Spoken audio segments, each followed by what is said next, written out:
Alea jacta est, a sorte da direita no Brasil está lançada. O Paraná Pesquisas deixou Eduardo Bolsonaro de fora. O sistema tenta empurrar Tarcísio como sucessor palatável e a anistia começa a ser tratada como um instrumento de chantagem. O bolsonarismo está vivo, mas seus espólios já estão sendo divididos pelas hienas. Às vésperas do teatro que pretende enterrar Jair Bolsonaro politicamente, a direita permitida joga a bola e dá entrevistas pedindo pacificação e se colocando, claro, como a solução para tudo isso. Como se não bastasse, o Brasil sofre com desequilíbrio institucional. A PF fez operação na Faria Lima contra o PCC, enquanto estranhamente as ações dos bancos subiram. Trump fala em guerra contra cartéis, navios de guerra cercam a Venezuela e os Estados Unidos cogitam usar o Ato 301 para enquadrar até o sistema financeiro brasileiro. Ufa, é tanta coisa, né? Hoje, então, a gente puxa o fio com o nosso querido Herbert Passos, o frila fixo quinzenal, o nosso homem internacional Arthur Remoto Machado e o nosso trifinalista do iBest, Kim Paim. Eu não sei se já vai ter sido o resultado aí. Quarta-feira a gente grava na segunda. Quando é o resultado? Não, já saiu na quarta? Não, demora? Tempo aí, uns meses. Deve ter um mês de votação. O resultado mesmo só sai ano que vem. Então votem no nosso querido Kim Paim, porque ele está representando o quinto elemento, né? Então vai ser aí a iBest, 3 categorias. Ele diz que prefere o de jornalista, né? Mas jornalista. Eu já votei no Kim. Eu sou humilde, não preciso levar os 3 não. Só um tá bom. Posso deixar os outros lá pra galera. Então tá bom, eu tô aqui todo animadinho, mas antes de começar eu já tava falando, pô, que semaninha, hein? Tava todo mundo meio... Eu até me animei assim pra começar, pra não começar muito baixo astral aí, que tá todo mundo... Porque a gente tá vendo esse teatro que o pessoal chama de julgamento, né? Tá vendo? Não, vai ser amanhã, mas quando tiver no ar isso aqui, vocês já vão estar presenciando essa palhaçada que estão chamando de julgamento, mas que nada mais é que um teatro. Eu nunca vi um juiz falar, provavelmente vai ser condenado dias, meses antes de um julgamento. É um negócio tão absurdo que nem tenho o que falar. Mas estamos aqui, como sempre, toda semana, temos que estar. Então, Kim Paim, vamos lá. Fale o que aconteceu na semana passada para a gente discutir. E semana que vem, quem sabe, a gente já vai estar falando sobre o julgamento. Então, você fazer um grande resumo de tudo que aconteceu. Tivemos essa mega operação aí contra um esquema de lavagem de dinheiro, PCC, empresa aí, fundo de investimento, alguns bilhões envolvidos, muita gente aí do setor de combustível, né, mas de forma assim, mais específica. Isso daí gerou um baita de um burburinho. Não sei para onde isso daí vai, mas pode ser que isso daí atinja a classe política, quem diz a turma da Globo. E a Globo fala em pessoas da política mais ligadas, mais à direita, né? Quando fala mais à direita, a gente sabe o centrão. Então, por mim, que passe o trator em cima mesmo, não tenho nenhum apreço por ninguém, que o centrão conheça o que é a máquina de perseguição do PT, porque o centrão tá muito confortável nesse jogo. Aí você também teve semana passada, como você falou, diversas movimentações em torno aí dessa questão dos Estados Unidos, Brasil, Estados Unidos, mundo, Estados Unidos, Venezuela. Talvez a coisa de maior relevância nem tenha sido, sei lá, coisas ligadas ao Brasil, Venezuela, o boato que Trump teria batido as botas aí no final de semana. Teve isso também. Mas uma das coisas mais relevantes que estão acontecendo nesse momento, eu acho que é o embate do Trump contra o Fed, onde ele está tentando aí buscar uma maioria e buscar, né, obter o controle da política monetária do país e basicamente acabar com aquela história lá de Banco Central Independente. Isso daí está gerando um rebuliço gigantesco, né, é atacar o coração do sistema financeiro mundial. No Brasil foi criticado por todo mundo, óbvio, que teme que o Banco Central brasileiro deixe de servir a Faria Lima e vire uma instituição de política de Estado. E aí, semana passada teve a capa da revista The Economist, né, que tem os Rothschild aí como um dos sócios. E aí um dos pontos, além de... Eles estavam falando do Brasil, que o Brasil tem uma lição para ensinar para os Estados Unidos, aquele papo furado, né, porque os Estados Unidos não conseguiu perseguir o Trump. Né, perseguiram, mas não conseguiram colocar ele na cadeia nem tirar da eleição. E aí a gente fala de Bolsonaro, o ponto principal também da revista é essa questão do Fed.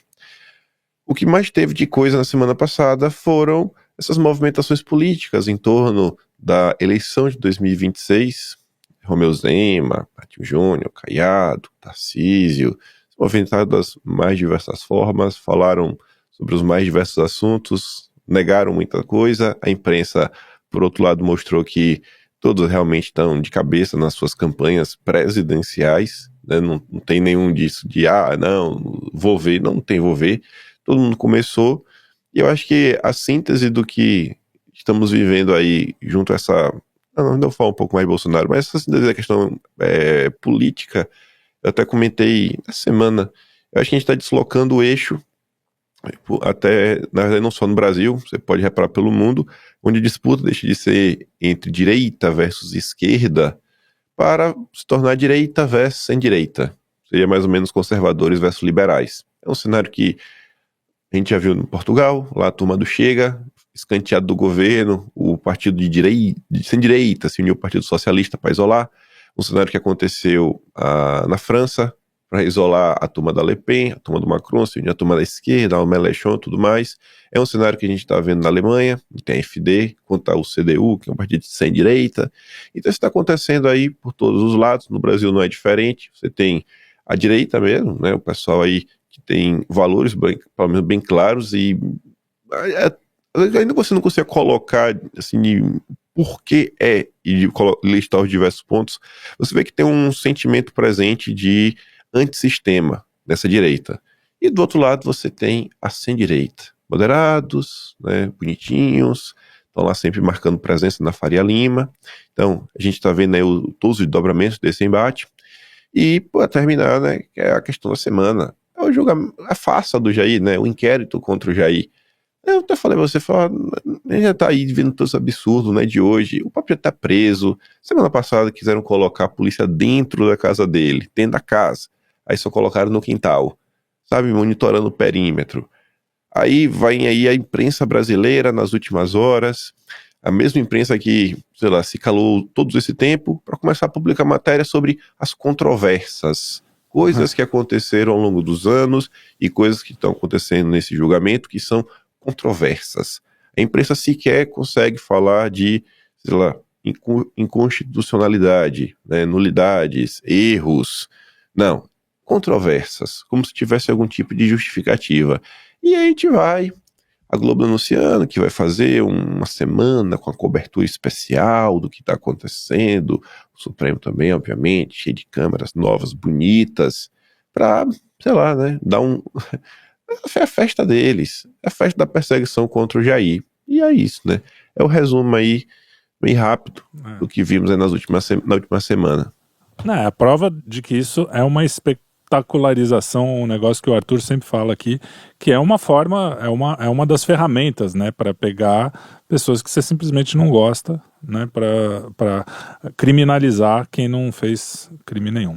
Mas vamos lá, para o nossa primeira rodada aqui. Teve essa semana a questão do Eduardo Bolsonaro fora da pesquisa Paraná, que o Murilo Hidalgo até falou que não, foi o Jair que pediu, depois o Eduardo desmentiu, disse que em conversa com familiares não foi bem assim.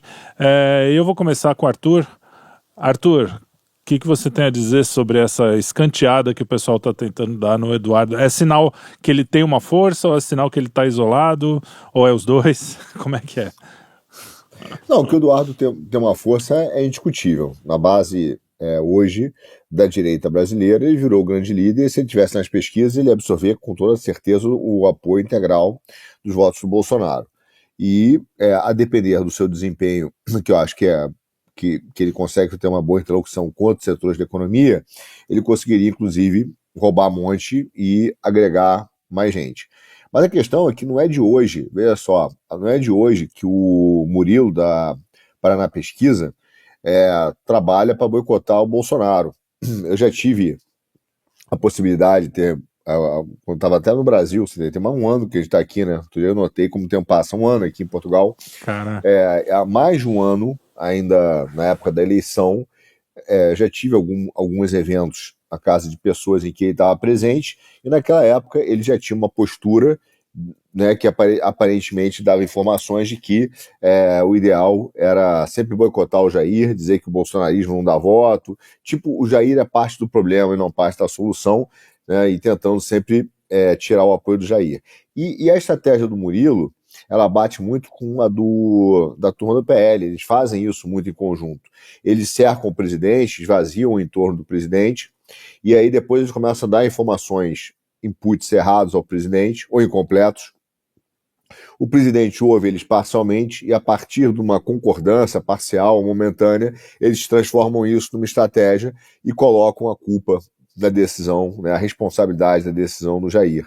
Então, de repente, ele falou assim, não, o melhor agora, um exemplo, não sei se foi o caso, né? Vamos tirar ele agora, porque está muito quente o negócio, vamos tirar, mas na próxima a gente faz. Aí o Jair concorda, ele vira e fala assim, não, foi o Jair que pediu. Então é constante isso do Murilo, é constante isso de algumas pessoas do marketing do PL, é uma rotina que esses caras fazem. E veja, eles estão patrocinando há muito tempo, tentando patrocinar os seus candidatos a partir do voto do bolsonarismo, entendeu? Isso eu acho que é evidente. E não precisa nem dizer que o escanteamento do Eduardo se dá só pela pesquisa, não é de hoje. O PL não fez nenhuma manifestação incisiva quando o Eduardo foi para os Estados Unidos, quando ele saiu foragido, né, perseguido pela PGR aqui, ele teve que se exilar, né, saiu exilado. Então, ele não teve nenhum apoio do PL, ele não teve nenhuma manifestação de real, concreta, política de apoio, ele não teve apoio financeiro, cara, ele não teve nada. O PL simplesmente finge que não é com ele, entendeu? O Eduardo virou um voo solo. E todos os momentos que o Eduardo ficou sozinho nos Estados Unidos, o PL também não se manifestou. Então, é uma política do PL há muito tempo isolar o Eduardo.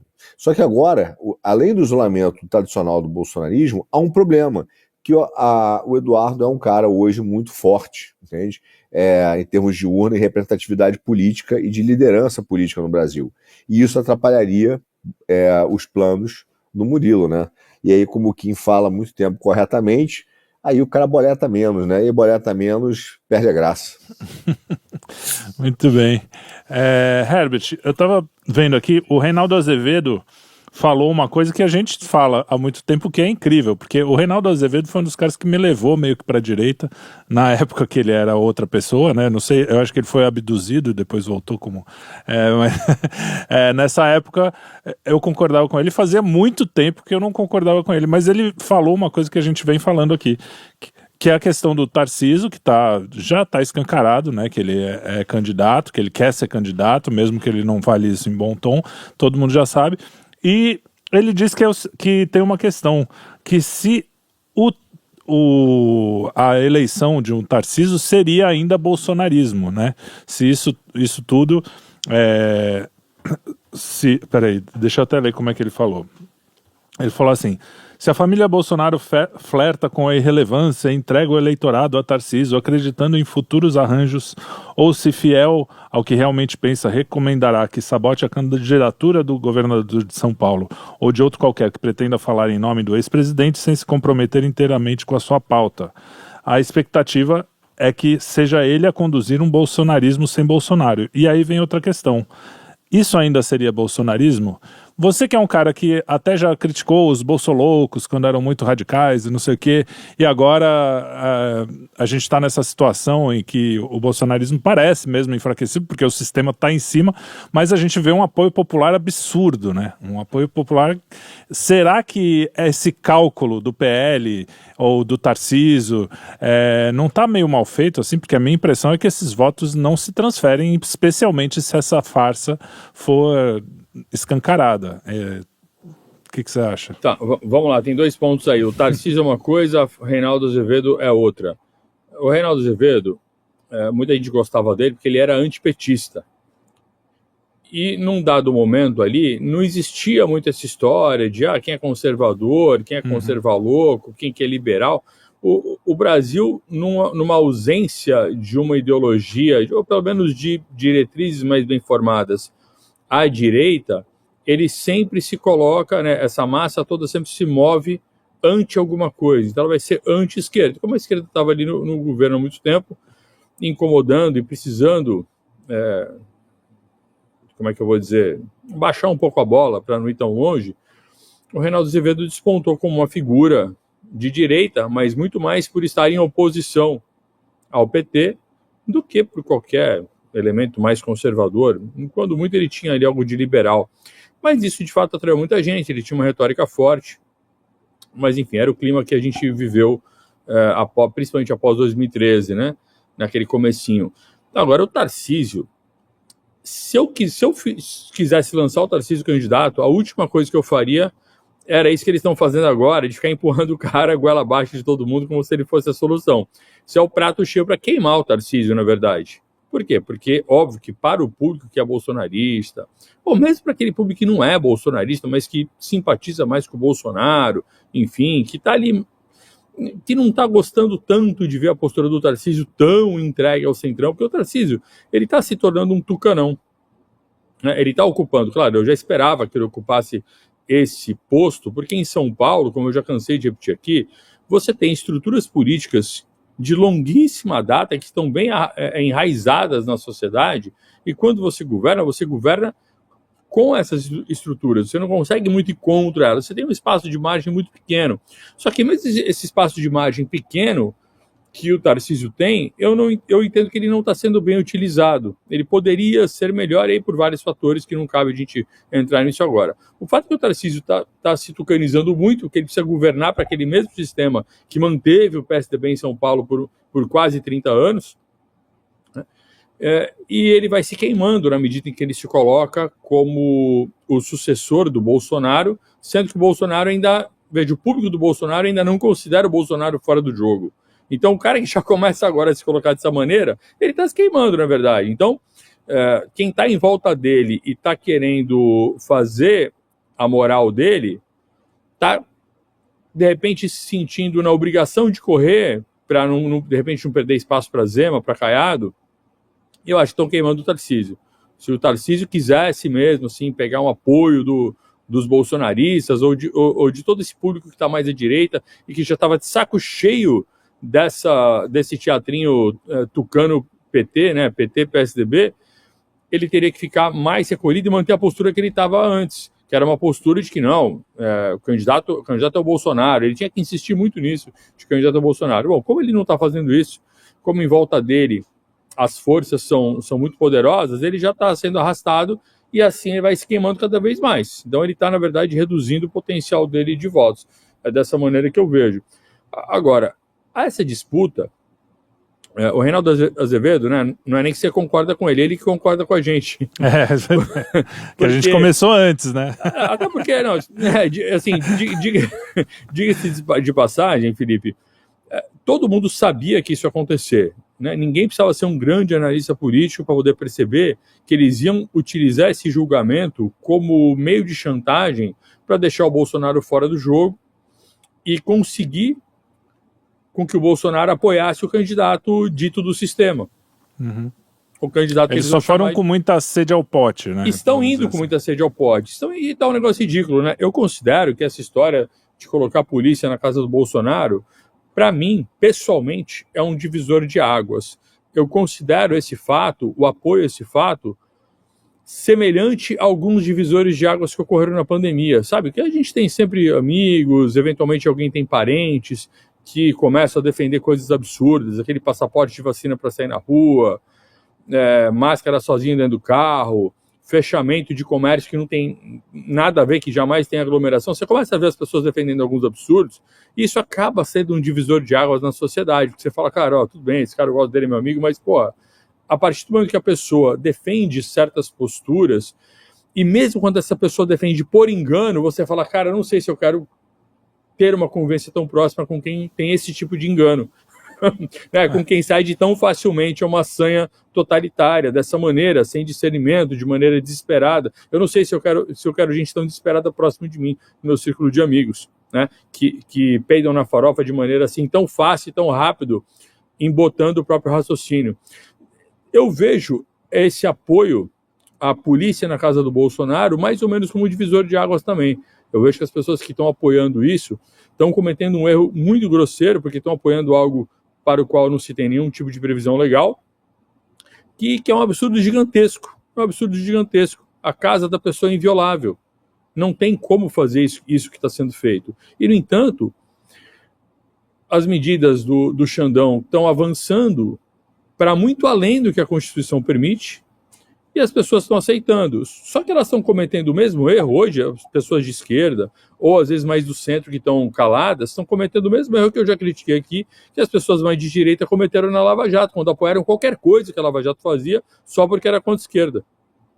E acabaram apoiando coisas para as quais não se tinha previsão legal, e fizeram o quê? Foram abrindo uma brechinha. Opa, agora a gente está na segunda rodada. A brecha está maior e agora ela é utilizada contra a direita. Tá, o que será que vai acontecer na próxima rodada? Vamos dizer que aconteça isso aqui que o Barroso falou, que vamos empurrar o extremismo para as margens da história, alguma coisa assim o Barroso falou agora nas vésperas de começar o julgamento. Bom, a gente pode até discutir o que é extremismo, né? Eles chamam de extremismo porque o que teve de extremismo no governo Bolsonaro? Falar palavrão, se tratar algum jornalista? Eu chamo isso de grosseria, né? Grosseria é uma coisa, extremismo é outra coisa. Eu acho botar que a polícia, por exemplo, é extremismo. Cara, botar a polícia na casa de uma pessoa sem nenhum tipo de previsão legal, isso é extremismo. Por que não decretaram logo a prisão preventiva, então, que é um instrumento que pelo menos é lícito? Não, cara, vão fazer um tipo de absurdo. E aí você vê que as instituições vão concordando com essa bagunça. É a Polícia Federal seguindo essas ordens, é a mídia fingindo que, ok, tá tudo bem. Teve outro episódio essa última semana, não sei se vocês comentaram nos últimos programas, mas do que saiu na Globo News, o Alexandre de Moraes telefonou para o Hugo Mota no meio da votação para perguntar que texto é aquele que estava sendo votado. Sim. Cara, olha o nível do absurdo. Então as pessoas que estão aceitando isso com tranquilidade, cara, eu acho que elas comem cocô de manhã todo dia um pouquinho. Porque, cara, não tem como você admitir esse tipo de coisa. Aí, se eu fosse um cara que não gostasse do Bolsonaro e quisesse ver o Bolsonaro preso, ou quisesse o mal dele, quisesse acabar com tudo isso, cara, o que eu mais ia querer nesse momento era um julgamento verdadeiramente justo. Claro. Porque é isso que poderia gerar algum tipo de pacificação e sem efeitos colaterais maiores. Mas não, eles estão avançando com medidas que só vão servir para deixar a trama social, o tecido social cada vez mais esgarçado, a sociedade cada vez mais fraturada. Por quê? Porque gera indignação. Um monte de gente está indignada. Esse apoio ao Bolsonaro volta a crescer, porque até quem não gosta muito dele está falando assim, cara, olha o que estão fazendo. Não é um julgamento, é um teatro, como você falou no começo do programa. Então a gente está diante de uma situação que as pessoas estão sendo movidas pelo ódio, pelo desgosto, pela indignação de ambos os lados, e isso é péssimo, todo mundo perde. E aí o tal do sistema, né, a cacicagem toda, domina tudo sem grandes problemas, só que a cacicagem corre o grande risco de tropeçar na própria soberba. Eu acho que é isso. E eles estão fazendo a gente voltar a uma situação parecida com 2013. A indignação vai crescendo e daqui a pouco vai ficar uma indignação generalizada. É que 2013 não tinha nem direita e esquerda, né? Era contra tudo isso que está aí, acabou. Exatamente, era uma coisa generalizada. A gente está caminhando para isso com a diferença que eles estão correndo para implantar a censura e muitas pessoas já estão com medo. Haja vista as falas de governadores, de deputados, a falta de mobilização, enfim, essa vergonha que a gente está vendo. Boa, falando nisso, a gente está vendo que a anistia ficou para depois do julgamento, até porque hoje é segundo, o julgamento começa amanhã, não vão votar nem a anistia e nem a PEC das prerrogativas também subiu no telhado, o que era uma pequena esperança que a gente nutria, né? Vocês podem ver pelos nossos últimos programas, só que, cara, Sóstenes, de modo muito frustrante, disse que a PEC das prerrogativas não será prioridade.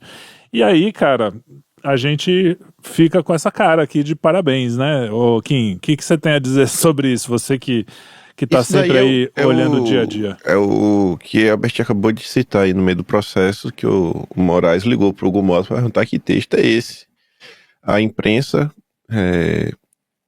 sempre trabalha para aprovar as pautas que interessam ao Lula, que é no final do dia o sistema, né? Então, por exemplo, quando no final de 2022, que Lula queria dinheiro para gastar, Não era a PEC do rombo. Era a PEC da transição. E a Globo ia além. Falava que era a PEC da Bolsa Família. A Globo é uma desgraça. Aí agora, nesse mesmo momento, em vez de falar, né, de, sei lá, PEC das prerrogativas, porque é das prerrogativas parlamentares, ou PEC do foro privilegiado, ou do fim do foro privilegiado, não. Virou agora a PEC da blindagem. E PEC da chantagem, sabe? Você vê como são as coisas. Então, assim, o sistema começa a se mover, porque tem que continuar todo mundo na mão do judiciário brasileiro, na verdade, no judiciário do Supremo. Do Supremo. Benjamin Mendes se posiciona contra, Moraes se posiciona contra, a ala da PGR se posiciona contra, e o curioso é que essa matéria sai lá na Luísa Martins, né, que é a Bela Megali da CNN. Ela é a mistura de Daniela Lima com Bela Megali. É a porta-voz, a nova porta-voz, né? Antigamente tinha Basília também, como não tem mais ninguém, ficou lá com a Luísa. São as mesmas pessoas, usando os mesmos porta-vozes para passar os mesmos recados. Isso daí eu até daí, não, pra você ter ideia, eu não fico nem meio puto com o Sóstenes, porque tem uma chamada da Globo, eu não sei se é essa que eles estão comentando em estúdio, que Moraes ligou, mas quando você lê aquele tipo aquela legenda que fica embaixo do jornalista, o seu nome daquilo ali, sabe como é que eu tô falando, né? Que fica aqui embaixo, não sei. Aí fala assim, Lira é visto como o radical por trás do texto. Eu falei, nossa, Arthur Lira é o radical. Então você vê como é que estão as coisas, né? Assim, num país que Arthur Lira é da tropa radical, a gente realmente tá perdido, sabe? A gente já passou da extrema direita, se o Arthur Lira tá no radicalismo. Então é como a imprensa trata. Então como é que você chega assim? Não dá nem pra culpar o Sóstenes no final do dia por uma coisa como essa. Você vê, o Sóstenes foi lá, foi falar com quem manda, querendo ou não, o Lira, falou com as transpartidárias, mas chegou na hora, a classe política deu pra trás, né? Deu pra Pois trás, a direita como um todo, né? Os políticos como um todo. Pois é, não é mais uma situação que dá pra você. Não é mais uma situação que dá pra você deixar pra lá e ficar, não, vou ficar na minha aqui. Se você não se posicionou, você já tá se posicionando, né? Pois é. Não, eu acho que os políticos, assim, isso daí é o que dá pra reclamar. Eu acho que a classe política da direita, pelo menos, iria votar, ia colocar seu voto, não tem pra que desistir. O que pra mim vale reclamar é o quê? Você pega a turma do Partido Novo, já começou a falar, não sei o que, blindagem, sou contra. Aí você pega o Cleitinho, né? Não é Cleitinho, é Cleitinho. Cleitinho já fez vídeo pra falar que ele é contra, que ele nunca foi chantageado, que ele não tá aqui pra votar nada pra favorecer político e tal, e que pipipi, popopô. Sabe, aí isso daí pra mim você pode reclamar. Do Centrão, nada se espera. Mas quem bate no peito pra falar que eu sou direita, que eu faço, que eu aconteço, aí chega na hora mesmo de você colocar alguma coisa pra andar, pra tentar lá na frente, né? Porque tudo é uma construção. O objetivo é sempre tentar caminhar pra chegar mais próximo do seu objetivo. E aí o cara tá jogando contra, pô. O cara que se diz teu aliado, sabe? Essa é a grande união da direita, né? A união da direita brasileira. Então a gente fica nessa. Eu acho que sem a PEC da prerrogativa, o pessoal jamais votaria anistia. Talvez vote depois do julgamento, não sei, talvez sim, talvez não. A imprensa está falando que não, porque seria uma afronta depois de um maior julgamento da história. Já acabou o julgamento, você já aprova a anistia na sequência? Isso seria desmoralizante. Obviamente a imprensa também não quer. A imprensa não quer correr nenhum tipo de risco. Não quer, sabe, que exista a mínima possibilidade do Eduardo ser candidato ou qualquer outra pessoa ser candidato. Tem que manter o joguinho do jeito que tá, fechadinho, organizado, não deixar ninguém entrar. Esse realmente é o maior golpe institucional que a gente já viu na história desse país. A forma como está sendo feito, os alvos que estão sendo escolhidos e como vem aí tolhendo diversas pessoas que representam um grande bloco político, que é o bloco aí da direita, do bolsonarismo, de participar de eleições.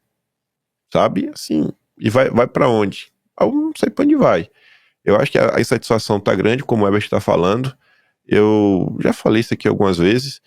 Eu falo pela quantidade às vezes, de gente que às vezes vem falar comigo, que não é a nossa bolha, e por críticas que às vezes a própria esquerda vem fazendo em relação ao Lula.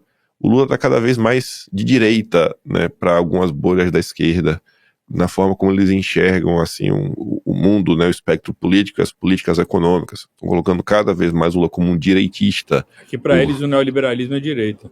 Pois é. por se unir com o judiciário, com a Faria Lima, o mercado financeiro, a política rentista, todo esse processo. Então essas críticas vão aumentando, dia sim, dia também, e essas mesmas pessoas começam até dar uma certa validade às críticas dos bolsonaristas. Eles não aceitam ainda o bolsonarismo e falam, cara, hoje o poder da crítica, hoje a indignação real, hoje o movimento que fala com as massas, é essa direita que está aí, é o bolsonarismo. E aí é saber em qual momento da história a gente tá. A gente vai estar no momento, sei lá, quando a perseguição começa, quando a perseguição já tá valendo. Enfim, a gente tá em algum momento que a coisa tende a ter uma certa passada de bastão ou não. Eu acho que ainda, por mais que tenha todo esse caos, eu acho que na eleição de 2026, o bolsonarismo ainda vai seguir crescendo nas urnas, Eita, tá vai bom. colocar mais pessoas na máquina, talvez não as pessoas que todo mundo queira, mas vai continuar crescendo. E eu acho que a partir de 2027, além de você ter uma configuração diferente no parlamento, você vai ter também no governo. Acho muito difícil o Lula levar. Se o Lula levar, vai ser um caos, porque todos os governadores democráticos apoiaram, né, um golpe institucional contra Bolsonaro e agora entregaram o país na mão do Lula. E se esses governadores democráticos forem eleitos, vai ser um governo caótico, porque além da oposição da turma da esquerda, eles vão ter oposição do bolsonarismo. Então, assim, quanto tempo a máscara de qualquer governador caótico, governador democrático vai durar?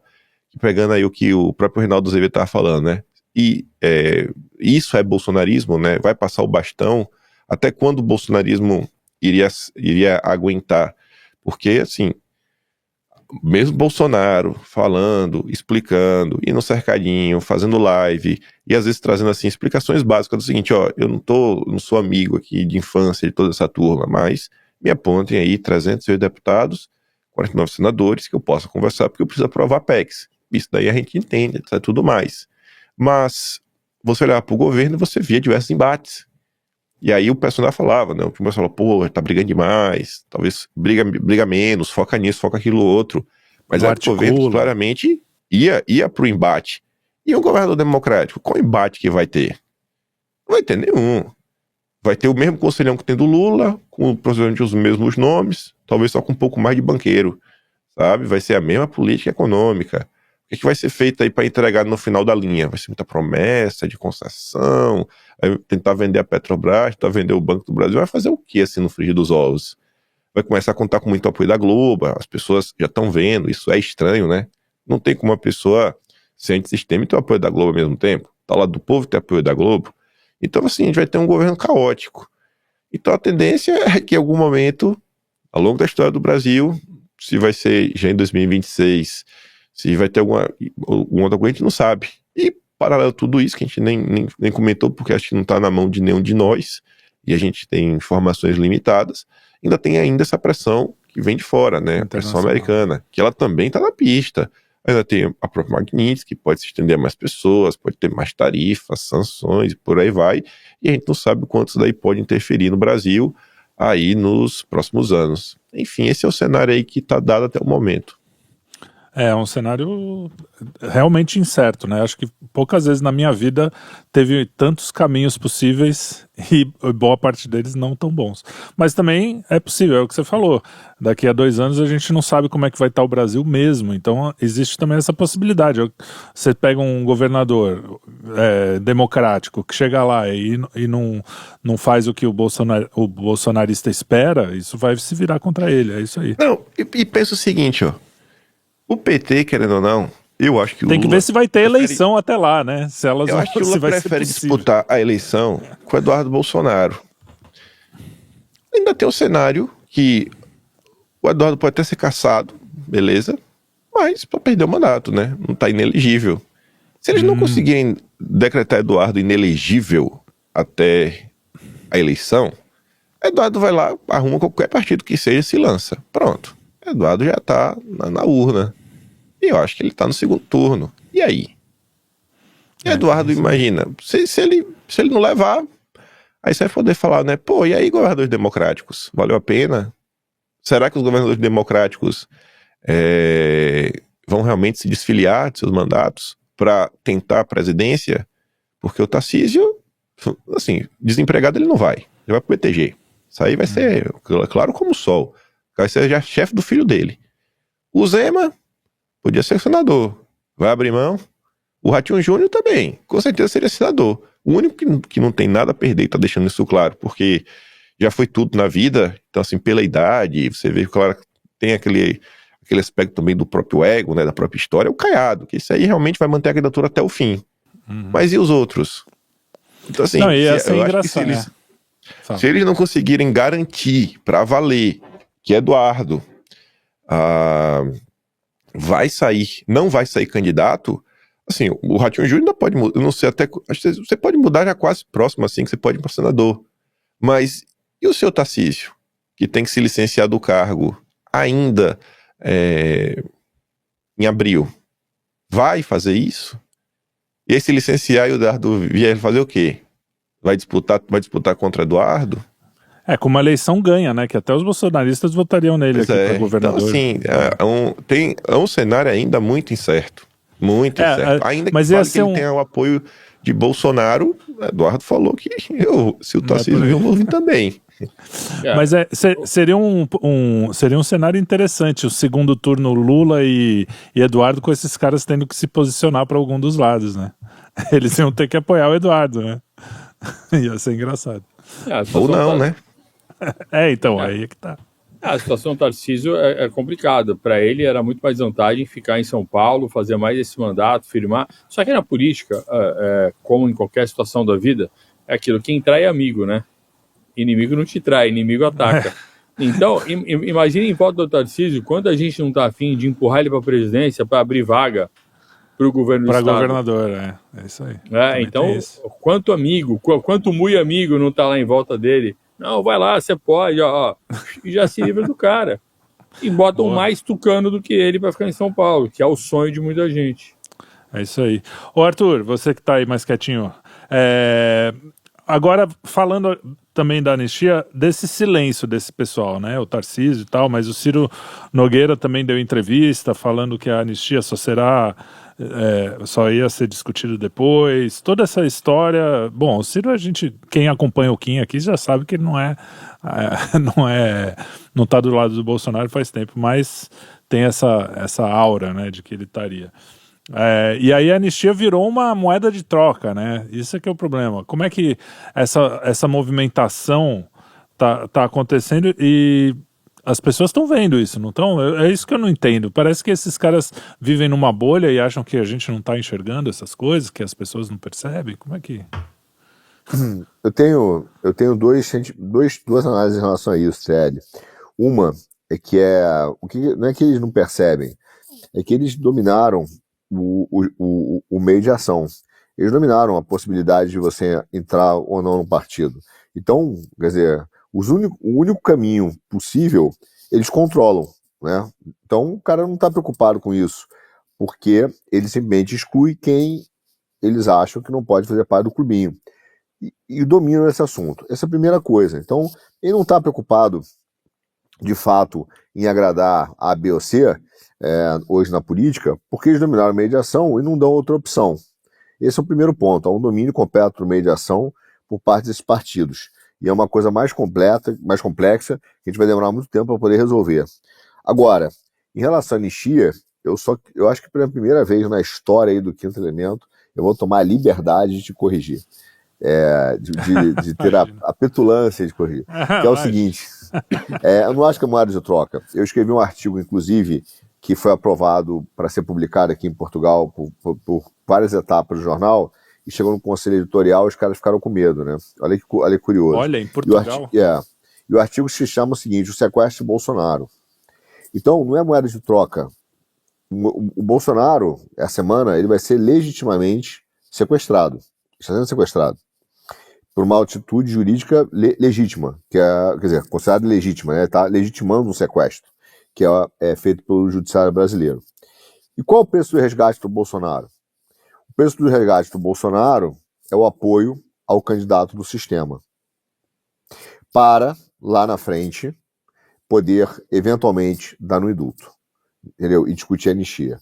Então, eles não vão discutir a anistia na cabeça deles, eles não querem, né? Eles não querem discutir a anistia, porque estão no meio da execução de um plano de sequestro do presidente. Então ele vai assim, cara, eu não vou discutir isso agora, porque eu quero eleger o meu candidato em 2026. Então eles vão fazer de tudo para não votar anistia, e condenar o Bolsonaro, sequestrar o Bolsonaro, e não é uma moeda de troca, não é uma questão assim, eu te dou isso, duas pessoas livremente, entendeu? Negociando a partir de interesses que os caras estão na mesma base de interesse ou de igualdade, né, de vontade. Eles estão botando o Bolsonaro sem opção. Não tem opção do Bolsonaro disputar a eleição, não tem opção do Eduardo, né? Até tem, mas eles vão fechar as portas, vão tentar fechar as portas para o Eduardo disputar a eleição, não bota o cara na pesquisa, dizem que o Bolsonaro vai apoiar A, B ou C. Então, o que eles estão fazendo é botar o Bolsonaro sequestrado, né? Num julgamento farsa, paródia, cara, um negócio que não tem nenhum pé nem cabeça, né? Essa história, para depois exigir um resgate. Diz, olha, não chateiem, manda a base bolsonarista apoiar o candidato centrista liberal, esse cara vai ganhar do Lula e ele vai dar um indulto lá na frente, entendeu? Pode dar um indulto lá na frente e, a depender, né, das coisas, o Supremo vai aceitar ou não vai aceitar, entendeu? Então ainda tem isso, porque hoje o domínio, a captura do Estado brasileiro é absolutamente total, né, pela Suprema Corte, uma invasão completa dos outros poderes. Então, a única solução é do Bolsonaro não pagar esse sequestro, é ele ser resgatado. E o resgate do Bolsonaro só pode ser dado pelo Trump, entendeu? Então, é tão simples quanto isso. Não adianta falar de moeda de troca, não é uma situação política igual, não adianta dizer que o presidente, com a idade que ele tem, com a saúde que ele tem, nas condições políticas que estão dadas na mesa hoje, existe uma livre negociação entre as partes. Não é. Os caras vão botar, vão fazer um processo, olha só, o processo que eles estão sendo feito é exatamente o processo que a gente, de uma vez lá atrás, eu escrevi no Twitter, né, sobre isso, que é do julgamento de Moscou. Então é um julgamento midiático, cara, formado aí pela opinião pública, né, para entreter a opinião pública, entendeu? Extremamente mediatizado, com mídia, a sociedade como plateia, entendeu? Com uma difusão permanente, saiba como é que vai ser o julgamento, quem vota, quem segue vai depois. Parece desfile da escola de samba. Primeiro vem o primeiro bloco, sabe como é que vai ser o desfile das baianas. Depois vem o segundo bloco, saiba em que momento tentar a bateria. Então, eles estão fazendo isso, ocupando todos os debates desse espaço, entendeu? Cheio de especialistas comentando o julgamento, entendeu? Movimentos sociais, partidos políticos, isso são julgamentos públicos, que não tem nada a ver com justiça. Isso foi exatamente a receita do julgamento de Moscou, entendeu? Exatamente mesmo, que só tinha um objetivo, subjugar e afastar todo mundo que não seguia determinada ideologia, que era o objetivo de criar um modo de pensar unificado e totalmente acrítico. Então, o réu ele começa condenado nesse julgamento. O Bolsonaro já está condenado. Os caras estão discutindo veja só, não é mais se ele vai ser absolvido. Ninguém fala da possibilidade de absolvição. Não, fala se ele vai para Papuda ou se não vai para Papuda. A ponto da Polícia Federal já dizer, não, já até preparei uma cela aqui para o presidente, né? Quer dizer, como? Não tem a menor chance. Então é aquele julgamento, né, da Rainha de Copas, que primeiro acontece a sentença e depois acontece o julgamento, né? Então você tem um problema que são exatamente isso. Agora, no julgamento de Moscou, o que eles estão fazendo com o Bolsonaro é também um modelo clássico de manipulação, tortura psicológica, de você quebrar o ego do cara, quebrar a resistência dele, humilhá-lo, cara, de maneira pública. Então, ele sabe que vai ser humilhado de maneira pública, já está sendo, e é um processo, né? Começa com a tornozeleira, depois começa com, né, aquelas teses ridículas, risco de fuga, pular o muro, e aí bota a polícia dentro da casa dele. Então, é um processo, cara, que essa turma vem se especializando, não é de hoje, do judiciário, em quebrar o espírito do cara, né? Humilhá-lo numa exposição pública, o que será feito novamente nesse julgamento farsa, e a partir daí eles vão chegar e dizer, olha, tem uma chance, o cara pode voltar para casa daqui a 2 anos, 1 ano, etc. Se o candidato, né, o nosso candidato do sistema, do centrismo liberal, foi eleito. Então esse é o efeito da juristocracia que a gente vive. Então, quando você fala, se eles não vão falar sobre anistia, e eles não estão preocupados com isso, é porque eles também, uma parte desses políticos são reféns, né, do sistema, também são reféns, são ameaçados, ou então eles simplesmente falam, cara, não é a hora. Eu acho que, assim, só para fechar aqui, a coisa já saiu do aspecto político. Me entristeceu muito esse processo todo, porque o nível de desumanização que fizeram com o Bolsonaro é inacreditável no país. Eu não tenho nem orgulho de dizer que eu sou brasileiro, sabe, de fazer referência quando as pessoas me perguntam. Porque é uma desumanização brutal. Dizer, inclusive de inimigos políticos que faz parte, né, e que já foram amigos, gente que ele botou no ministério, né, querendo ele preso e torcendo para ele papapuda. Cara, isso é desumano, isso não é mais uma discussão política, não é mais uma batalha política, não é mais uma, pô, cara, ferrei você politicamente, destruí o teu grupo político, nada disso. Falando do patati patatá. Também. É uma desumanização, uma pessoa dessa não pode, cara, não sei não consigo nem fazer uma referência ao caráter do cara desse, entendeu? Exigir, torcer pro cara de papapuda, mano. Então, assim, você pode até dizer, eu quero que ele se dê mal politicamente. Imagina, você pode até torcer, veja só, eu não tô dizendo que eu faria isso com o meu coração cristão hoje. Mas eu acho que, assim, é normal dentro da nossa sociedade humana, para um cara torcer pro outro ser demitido, pô, que bom que ele saiu da empresa, entende? Ah, que bom que ele foi embora, perdeu emprego. Até aí é aceitável, dentro, com muitas aspas, né, dentro dessa torcida, dentro de um universo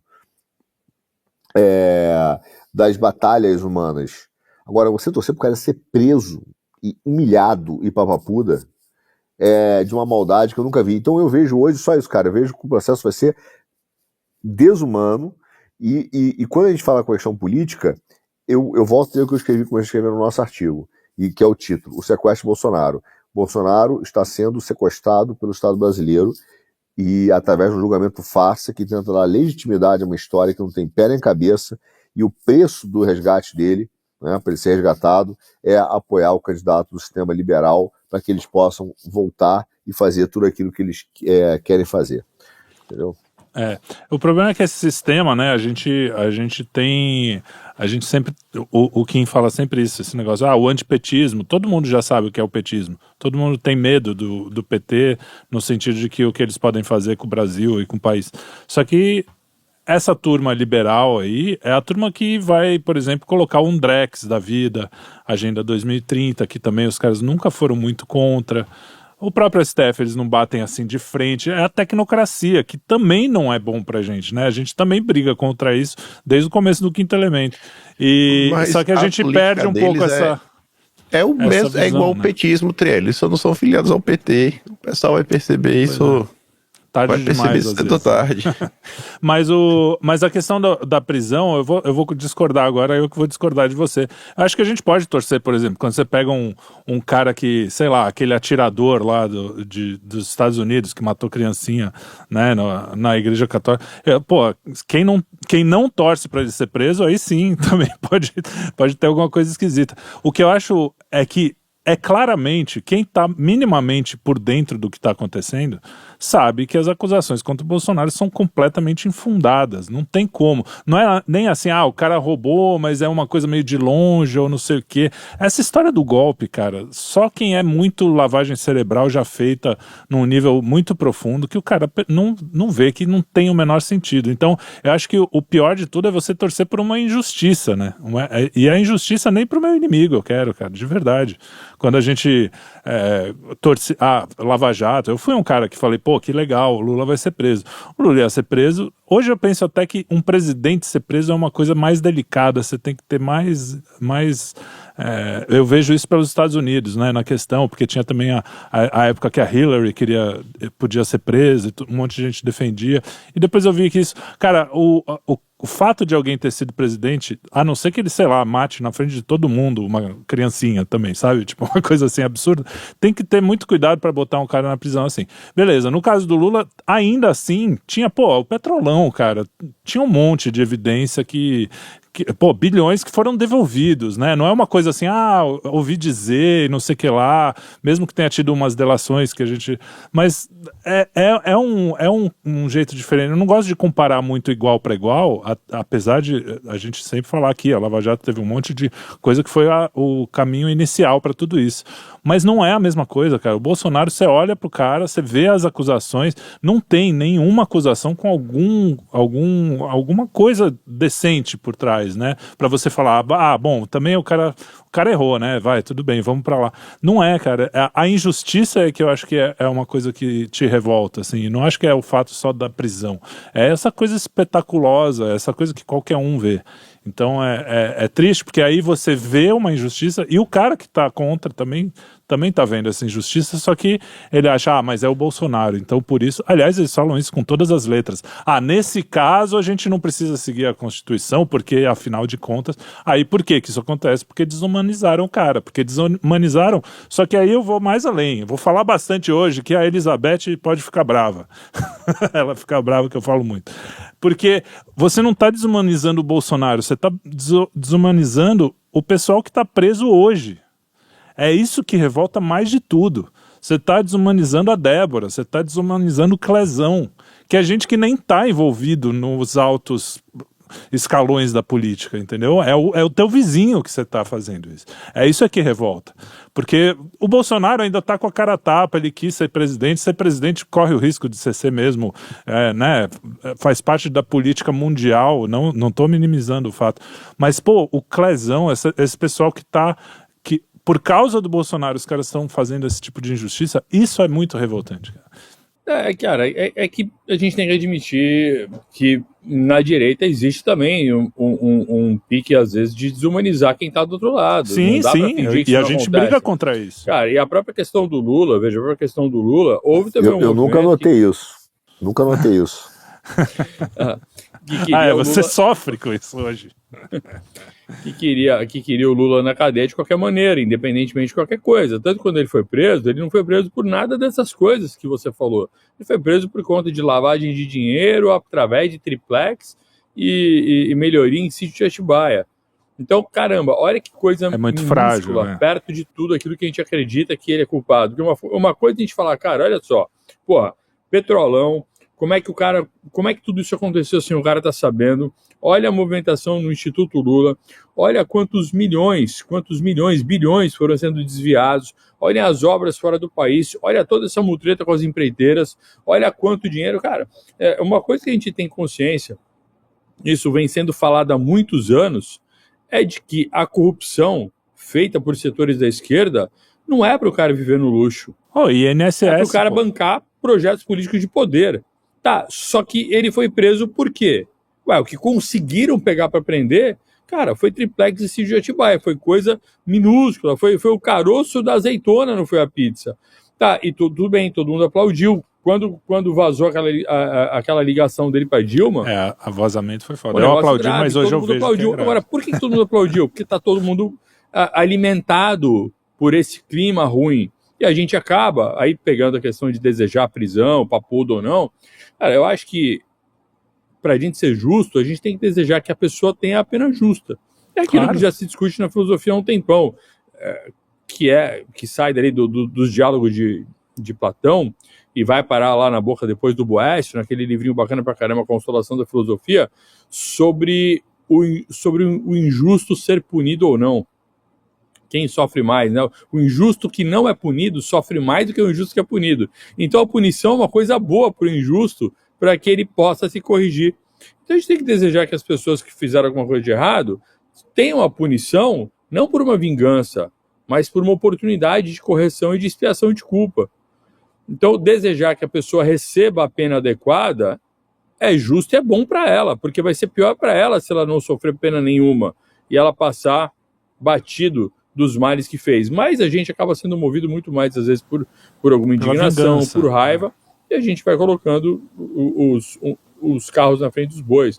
Então, enfim, com o Lula aconteceu isso, cara. Existe um movimento que detesta o Lula e ele vai muito além da justiça. Né? E se ele não fosse preso, um monte de gente teria ficado decepcionada. E quando foi preso, houve comemoração. É a mesma mesma coisa Eu que está mesmo acontecendo com o comemorei. Bolsonaro agora. Mas a A gente questão, tem que cara, reconhecer a indignação e ver até que ponto vale a pena alimentar isso, quem que alimenta, e vale a pena a gente ver se quem que alimentou aquela indignação no pessoal mais de direita contra o Lula, se não é o mesmo que está alimentando agora da esquerda contra o Bolsonaro. é isso. Não, então, mas aí é que tá. Tem outro elemento nesse aí. É gente comum, cara. É a tiazinha. Lá, tudo bem, o cara pode até ter tido algumas injustiças, mas era o operador, era o dono, sei lá, sabe? Tipo, Não, você tá tudo falando bem. de uma tiazinha com o terço na frente do quartel. É tudo muito injusto. Eu acho que são comparações ingratas. Não, eu não acho que a injustiça é errada sempre. Até é o que Felipe, eu falo. mas isso daí é aquilo que a gente vem falando. A cada rodada, o negócio Vai piora. piorando. Então, óbvio que não é a mesma coisa. Não é uma equiparação. Mas é a consciência de que quando você abre uma brecha aqui, depois ela só aumenta.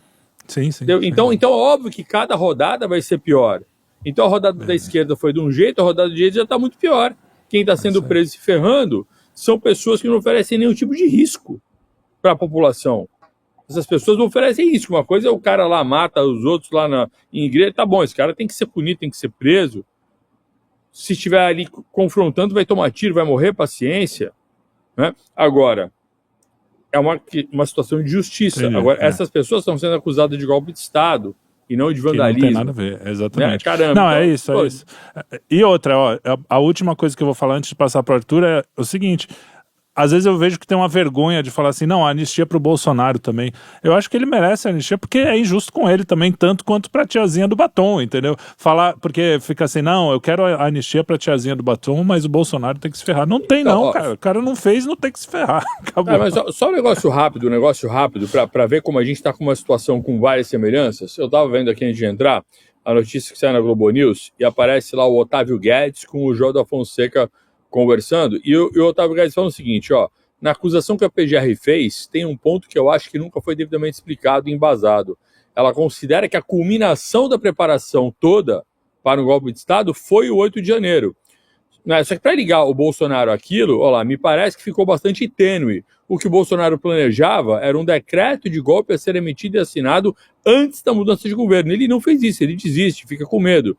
Seja lá qual for a explicação, ele vê que não vai ter o apoio e acaba saindo, segundo o Otávio Guedes, né? Aqueles que fazem 8 de janeiro, aquilo era com conhecimento e a ordem do Bolsonaro? O Otávio Guedes pergunta. Então, para mim, isso nunca ficou estabelecido. Então, é óbvio que o que está acontecendo é que estão acusando o cara de um golpe de Estado e colocando o 8 de janeiro como culminação, só que se havia intenção de qualquer golpe, qualquer coisa que você faz contra a esquerda, eles chamam de golpe, né? Então, até aí, beleza. Até o impeachment da Dilma foi golpe. Então, cara, se havia ali qualquer tipo de intenção, ela foi abortada e aquilo que aconteceu no 8 de janeiro não tem nada a ver com ele. No entanto, ele provavelmente vai ser condenado como responsável pelo 8 de janeiro. Enfim, então você vê que, mesmo no caso do Bolsonaro, até a pizza que acusam ele de ter comido não vai ter nada a ver com o caroço da azeitona que vão supostamente pegar, entendeu? Então, cara, é um negócio absurdo. E dificilmente vai fazer a gente baixar a temperatura dessa indignação. Fala aí, Arthur. Responda o que você queria dizer. Não, eu ia botar alguns pontos aqui sobre o que vocês estavam falando. Primeiro, voltando um pouco sobre a questão do pedalinho lá, né?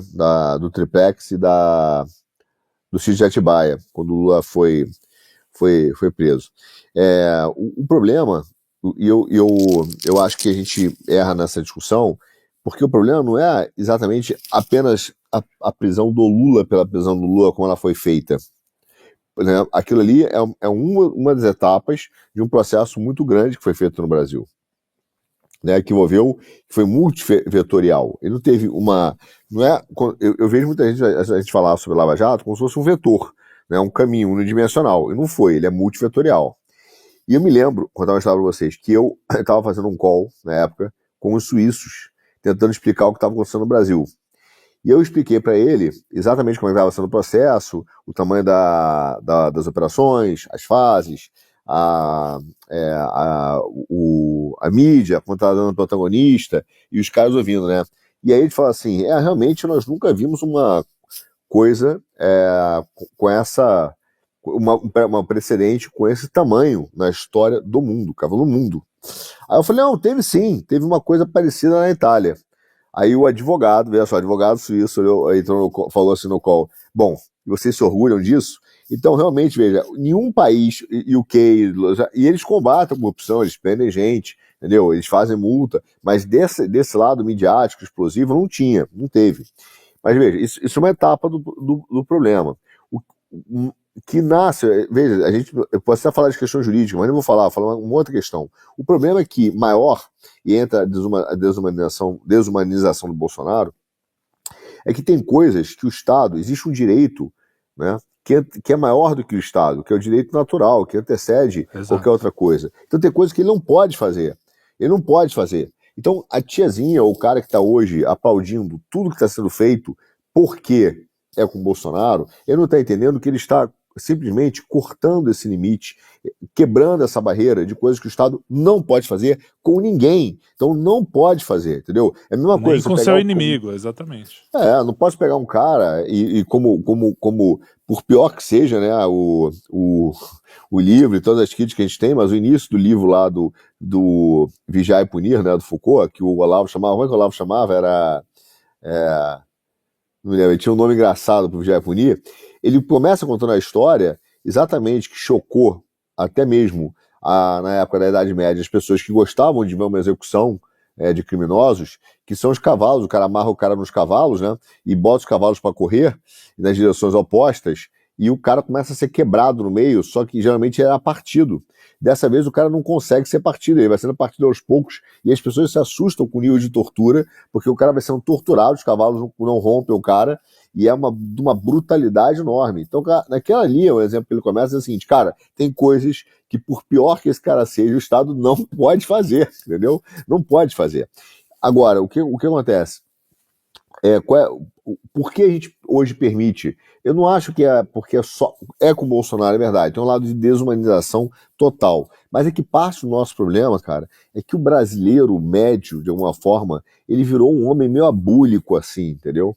Ele é aquele fatalista que está só se levando pela corrente dos acontecimentos, e uma grande maioria hoje só se coloca no lado daqueles os quais ele pode levar ou que oferece alguma vantagem maior para os caras, entendeu? Isso é um grande problema na política, isso é um grande problema em vários lugares. Então, quando o cara olha e fala assim, e eu tô te falando isso porque é fácil a gente culpar ou apontar o dedo, né, pro brasileiro médio mais pobre, mas o problema é que não é esse que é o grande abúlico, que está se colocando no lado, né, que tem maior vantagem ou que na verdade vai dar para esse cara o maior tempo possível na posição de poder, né? Não, quem está fazendo isso é as elites, porque as elites deviam estar reclamando desse processo. Então elas se colocam numa posição totalmente, deixa rolar, entendeu? Vai pela corrente dos acontecimentos, deixa aí, o Bolsonaro não tem problema, é só um caso, porque daqui a pouco entra um liberal, começa a vender as empresas, né, a economia melhora. Então é quase que eles aceitam, a gente está vivendo um momento...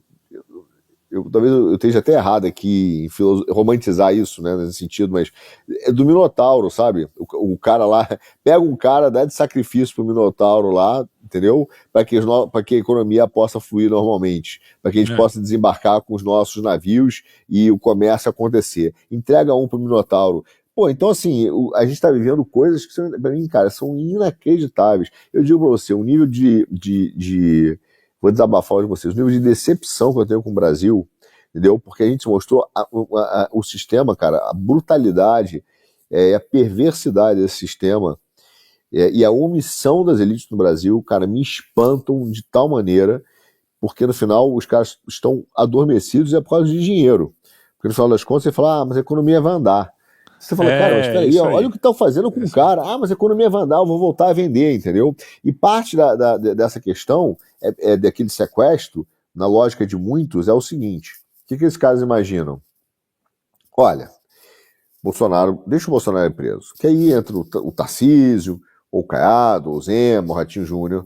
Aí o mais técnico, né, porque esse é um cara técnico, Tarcisão, vai para os Estados Unidos, porque ele é o técnico, né?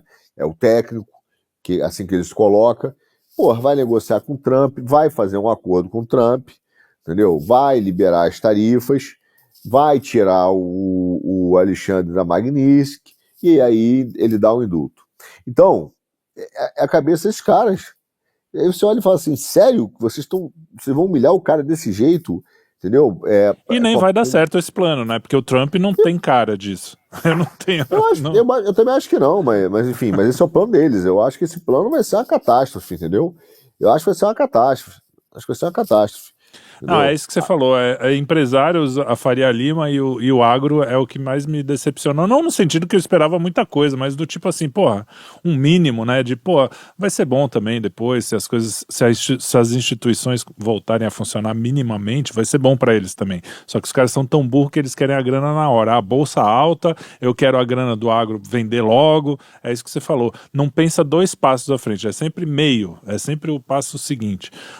Vamos só para não ficar muito extenso aqui, Kim, vamos falar dessa operação, falando em operações mirabolantes, né, da justiça, nessa operação PF, PCC, Faria Lima, com o Trump aí também indo atrás dos cartéis. No começo eu até achei que tinha uma ligação uma coisa com a outra, mas pelo jeito não tem. Eu nunca consigo dar muita opinião sobre essas coisas, essas operações, porque a gente também discute muito aqui. Tem muito de espetáculo e a gente nunca sabe se não tem uma segunda intenção ali. Por exemplo, os bancos continuaram com a bolsa, eles estavam super bem, parece que até um movimento de desestabilizar as fintechs para eles poderem ficar com o monopólio que eles já tinham. A gente cogitou isso, né? Você cogitou, a gente falou também aqui. E aí, o que essa operação, você tem alguma claridade, alguma clareza sobre o que está acontecendo, ou é isso mesmo, ninguém vai saber, por enquanto? Eu acho que você já resumiu tudo aí, ninguém vai saber por enquanto todos os pormenores. Existe realmente uma possibilidade de você estar indo para cima das fintechs para fortalecer os bancos, tanto que eles avançaram com a questão do controle do Pix, atingiram diversas pessoas. Não sei nem se dá para falar de espetacularização, porque... enfim, né, foi uma mega operação. Você vê que dessa vez não teve entrevistinha de jornal, isso, aquilo, outro, helicóptero, toda aquela papagaiada, né, aquela lacração. O que teve depois foi uma instrumentalização do caso pela turma do PT nas redes sociais e pelo Lula. Aí teve, tentando tirar um proveito, falar que combate o crime, colocar na conta da direita, que a direita está próxima do PCC, porque fez lá no passado a campanha contra o Pix.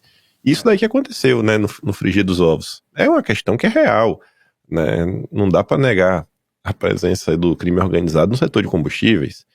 Então, esse é o processo. O que eu queria só complementar no final, vocês aí falando de decepção, Brasil, o agro, sei que, eu acho que vocês só estão agora chegando na mesma conclusão que eu falava para vocês chegarem algum tempo atrás.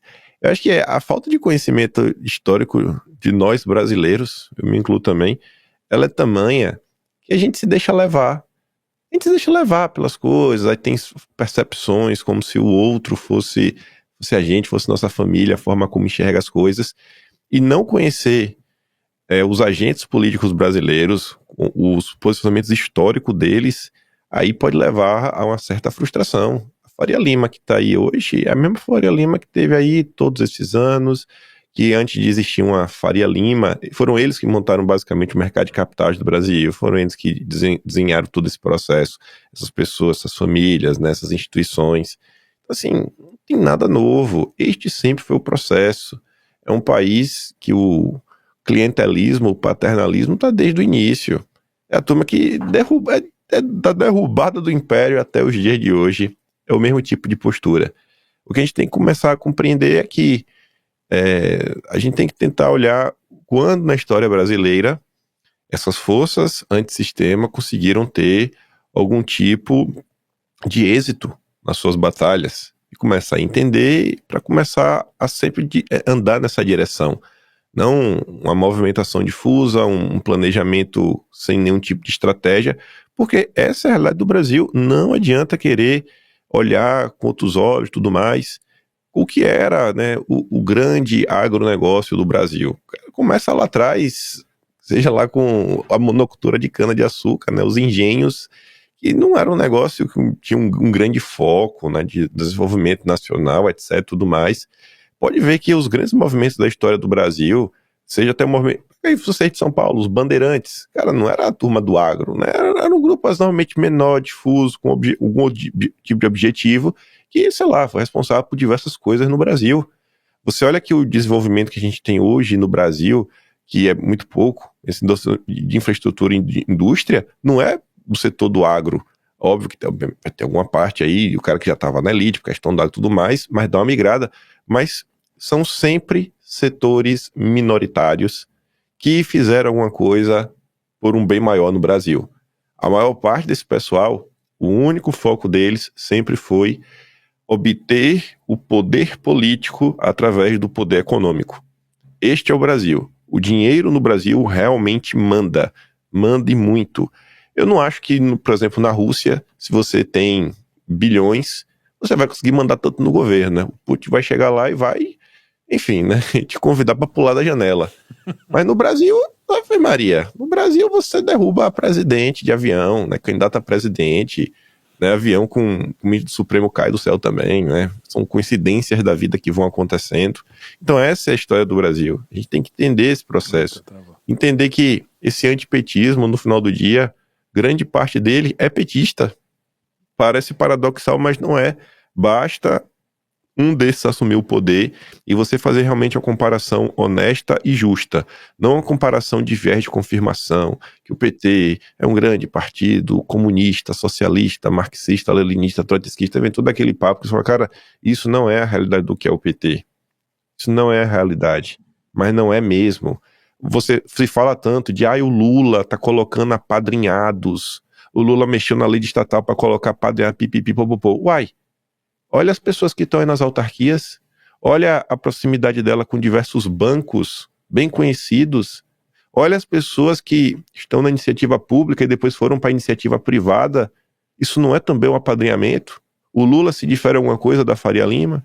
Se difere alguma coisa do grande agronegócio, né, o agroexportador? Qual a diferença disso? Ou não são tudo farinha do mesmo saco? Tá junto, sabe, amigos, fazendo campanha. Para quem a JBS fez campanha, para quem, sabe, a turma da Marfrig, da Minerva, a família Maggi, para quem essa turma fez campanha? E pega até o agro mais à direita, tipo Tereza Cristina. Qual é a pauta que a Tereza Cristina coloca na mesa? É crédito de carbono. Isso é pauta? É diferente da pauta do PT? É diferente da pauta da Faria Lima? Sabe, é uma coisa só, né? Esse sei lá, estamento burocrático golpista por natureza. Não é de hoje. Não é de hoje. Você vê, não quiseram fuzilar o Dom Pedro lá atrás, o avô da FHC. É basicamente o mesmo tratamento que estão fazendo com o Bolsonaro. Tratamento de indigente. Você vê, o cara terminou a vida amargurado. Não por nada, não porque ele perdeu o carro de embaixo do mar, que ele não pôde nem mais voltar ao Brasil, né? Era a terra dele. Não é que ele tomou um golpe e ficou por isso mesmo. Não, ele foi obrigado a sair do país. Ele perdeu a liberdade dele de vir, né? Ele não tinha mais liberdade de estar no Brasil.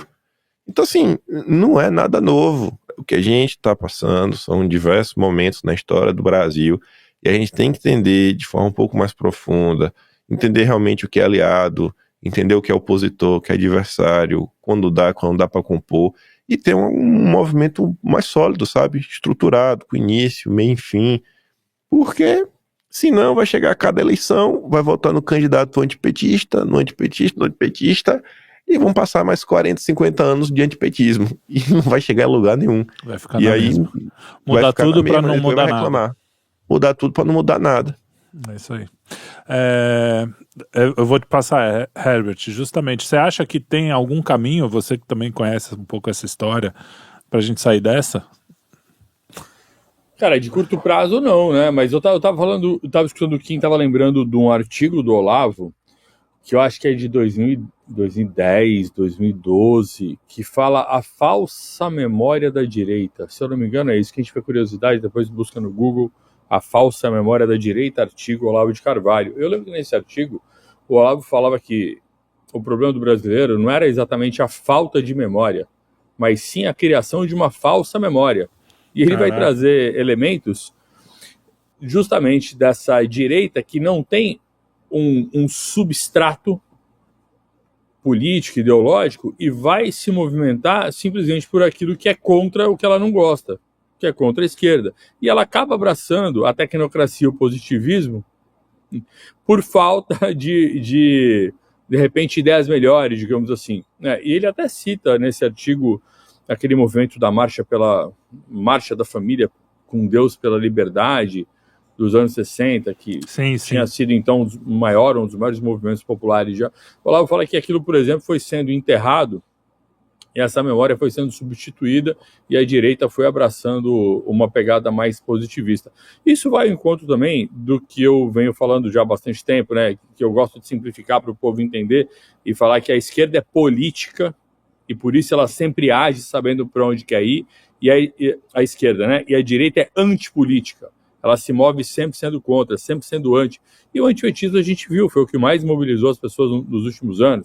Depois, quando começou a circular a bibliografia mais liberal ou conservadora, as pessoas é que foram se assumindo, eu sou liberal, mais Marx, menos Marx, mais Mises, né? Escola austríaca, e outros, não, eu sou conservador, eu gosto de Oxford, Russell Kirk, enfim, foram indo para outros lados, outros foram dizendo que não eram nada e eram tradicionalistas, que são católicos. Então, a gente foi tendo uma série de movimentos mais recentes, muito por influência do Olavo, esse é um grande mérito que o Olavo teve, mas ele falou bastante dessa questão da memória. Acho que vai em encontro do que o Kim abriu esse último comentário dele, da gente entender que não é nem só uma questão de não ter memória, mas de uma falsa memória. Quem também falou bastante desse assunto, durante um tempo, foi o Rafael Nogueira, né, aluno do Olavo, que ele falava da amnésia histórica. Eu acho que a gente tem uma caminhada para fazer nesse sentido, de entender melhor onde é que a gente está pisando, entender melhor as ideologias políticas, entender melhor que não dá para a gente se mover com uma cabeça apenas liberal, no sentido do que a gente vive hoje, de ter essa ideia de liberdade negativa, né? Liberdade é eu não ser coagido a nada, né? É o poder fazer tudo. Essa liberdade total do liberalismo, ela é falsa. Não existe essa liberdade total. Nenhuma criatura tem liberdade total, nem os humanos, nem os anjos. O que a gente tem é livre-arbítrio. A gente pode escolher racionalmente, conscientemente. Então a gente pode pegar essa nossa capacidade de escolher e a gente pode começar a escolher as coisas mais elevadas, a gente pode estudar com calma, com humildade, que é algo que o Olavo falava e todo, assim, não é novidade para ninguém, que eu fiz muitas críticas também ao Olavo por conta de uma série de coisas. Por exemplo, ele pedindo voto para Joyce Hasselman, um monte de maluco que ele lançou. Não dá para esquecer. Ele falando que o Paulo Enéas era um cara que era o único cara capaz de conversar de estratégia política com ele no Brasil. Teve seus momentos. Teve elementos ali que foram problemáticos. Mas, enfim, para além disso, as coisas boas que ele fez foram muito importantes. Eu acho que uma delas foi lembrar de que a questão é de longo prazo. Ele sempre falava, né, que a hegemonia intelectual foi quebrada, e eu quebrei essa hegemonia. Ele se orgulhava de dizer isso, mas ele falava, hegemonia cultural, não. E ela demora pelo menos mais 15, 20 anos, pelo menos, se der tudo certo para ser quebrada. E acho que muita gente não entendeu. E eu acho que isso vai muito ao encontro do que o Kim acabou de falar, de como que as pessoas de direita pensam sem muita consciência do que estão fazendo, vão se movendo simplesmente pela indignação, pelos estímulos que vão sendo dados. E a gente precisa entrar no momento de uma autoconsciência melhor do que a gente está fazendo, do que a gente está pensando, e ter essa visão de longo prazo. Mas longo prazo demora muito, eu quero imediato. Cara, não tem essa opção. O próprio Olavo falava, o que é urgente ter paciência. Isso aí. E esse ponto eu sempre concordei com ele, é urgente ter paciência, é urgente ter uma visão de longo prazo, é urgente, às vezes, não fugir tanto para a política e cuidar mais da própria família, da própria vida. Tem muitas pessoas nesse momento de bagunça, vão ficando alucinadas. E acabam deixando a família de lado para focar na notícia, não é nem em política. Se ainda fosse em política que fosse mudar alguma coisa, tudo bem. O cara foca na notícia e briga com o irmão, aí é foda. Felipe, a triste realidade que a gente tem que encarar é que a política que tem hoje aí, de alguma maneira, ela não é só reflexo do que fazem as elites, ela é muito reflexo disso, claro, mas ela é também reflexo da nossa forma de ser, da nossa postura individual, da nossa postura privada. A política pode ser entendida como um âmbito da ética, só que o campo público dela. Então nós temos o campo individual, o campo privado, que é o da família, e o campo público, que é a política. Então como é que a gente vai querer que a política funcione se a gente não procura crescer em nada em virtude, se a gente não consegue ter disciplina, se a gente não consegue estudar, se a gente não consegue dar conta dos nossos deveres de Estado do dia a dia. Então, se a gente não cuidar da nossa própria vida de verdade e focar só na política, a gente vai estar focando numa falsidade. É uma tentativa de compensar com elementos externos aquilo que a gente não faz internamente. Então, ter essa visão de longo prazo começa por admitir que a gente precisa cuidar de si mesmo também e não ficar se entregando só para a política. E isso sim vai ao encontro das coisas boas que o Olavo ensinou sim, e que eu acho que vão fazer eco e muita diferença ainda para o Brasil. Eu acho que esse movimento cresce. Eu acho que o Olavo plantou uma semente e a gente está aqui como prova disso. Arthur, para fechar, diga aí, a gente estava falando, já foi para devaneios, a gente estava falando da operação da polícia.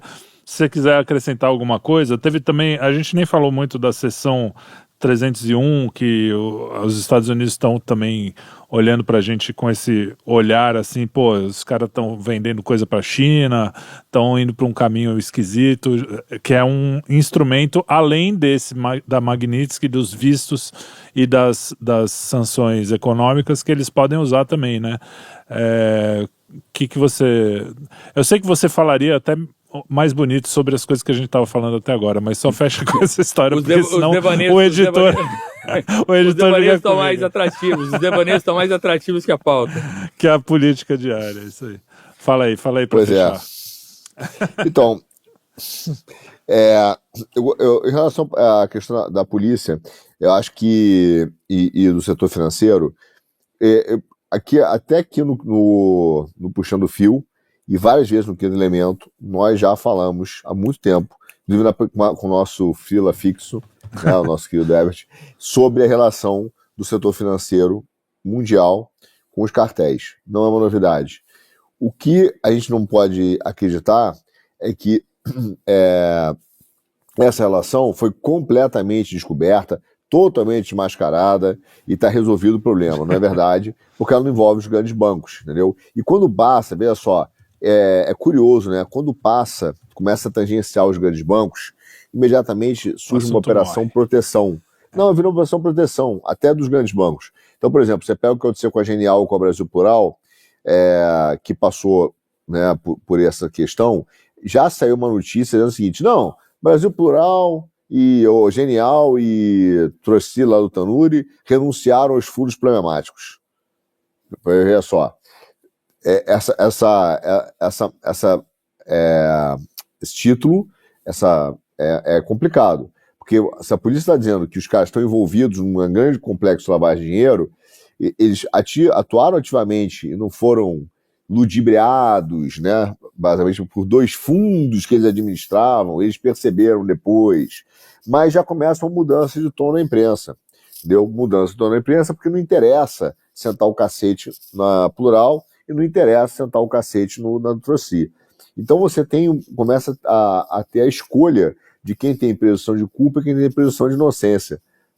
Essa história eu já via. Começa os amigos, esse cara aqui pode, não, esse cara aqui a gente já decidiu que ele é culpado, aquele ali eu já decidi que é inocente, né? A polícia não é bem assim. Então a gente não passou nem perto do que realmente é a indústria e o tamanho da interligação e da integração que o crime organizado tem com o Brasil, e se transformou essa operação num grande fato político para tentar dizer que não, nós combatemos o PCC.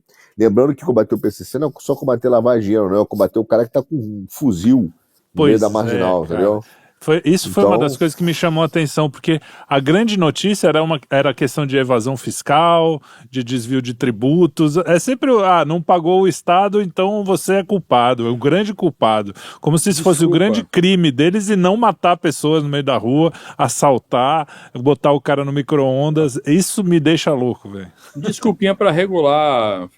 Para regular Pix, porque aí também o cara vem voltar com a história do Pix, enquanto bilhões passaram pelos bancos, e os bancos, quando eu faço uma comprinha no cartão de crédito que passa R$100, o cara já me liga, pô, essa comprinha aí é você mesmo? Você não tá fazendo merda? Agora, o cara movimenta 30 bi por aí, e aí, não vi, não tava ligado, aí é foda. Então, então, eu acho que a gente nem passou, nem tangenciou é, o que realmente tem por trás. E existem interesses, entendeu? Quando começa uma operação dessa, ela começa com um vetor de motivação e no meio do caminho, que nem o tsunami, a onda vem crescendo, daqui a pouco o cara joga um sofá na onda, o outro joga não sei o quê, nego vai empurrar o cara que tá na meio da ponte, nego vai jogando uma galera que o que começou já não é mais. Veja, até se eu não vou analisá-la aqui em detalhes, mas ela começa com o Ministério Público Estadual, né? E depois ela vai para o nível federal, mas ela começa estadual. Então, tem sempre questionamentos a serem feitos, a gente não pode tomar tudo que está sendo apresentado como dado, né? Tem muitos interesses por trás e é impressionante, já tem uma sequenciazinha de notícias, hoje já saiu mais algumas, você começa essa coisa, está muito sequenciado e para ser uma coisa orgânica. Tá muito entendeu? jogada ensaiada, né?